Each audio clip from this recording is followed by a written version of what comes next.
Since the dawn of the scientific revolution, a wedge has been driven through the heart of our society such that the moral systems that we use to unite us, so those would be religious systems, fundamentally, have been subject to an intense critique from the scientists. And you know, it's a pretty effective critique. And if you've maintained a traditional faith, it's like the scientific onslaught is no joke. And that's a problem, as far as I can tell.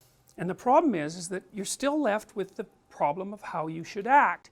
And Nietzsche, the philosopher Nietzsche, he would say that we're running on the fumes of Christianity in the West, because over its 1,000 years of domination, it produced a consensus of morality that was predicated on metaphysical presuppositions, and that organized societies, and those societies are predicated on certain beliefs, like the belief that something divine inhabits each individual.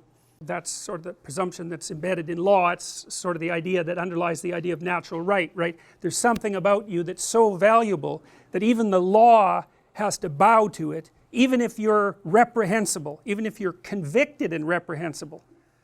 Man, the idea that people came up with that idea, that's a bloody miracle, because the general human proclivity is that even if someone's just been accused of doing something terrible, that's enough so that you can stone them to death or do whatever you're going to do with them. Presumption of innocence before guilt? Good God.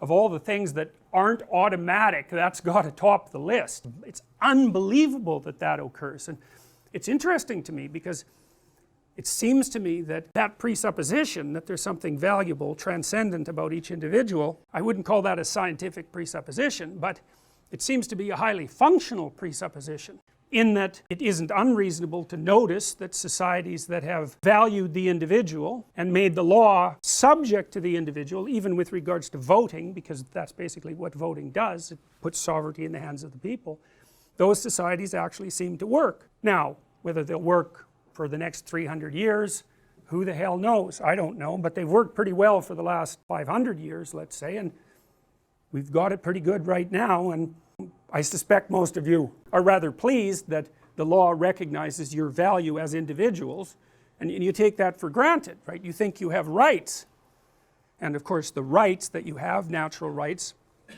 are logical consequence of your transcendent value. And that's nested in, this is Nietzsche's observation, that's nested in a set of metaphysical beliefs. And his idea was that if you wipe out the metaphysical beliefs, eventually you wipe out the whole system, because you've knocked out the cornerstone. And it might take a long time for the thing to shake and fall, but it will.